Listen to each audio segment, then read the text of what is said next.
As Indra was born, he asked his mother, "Who is the one destined to stand against me?"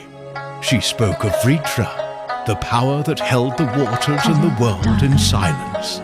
Indra drank the sacred Soma, awakened his divine strength, and struck down the serpent.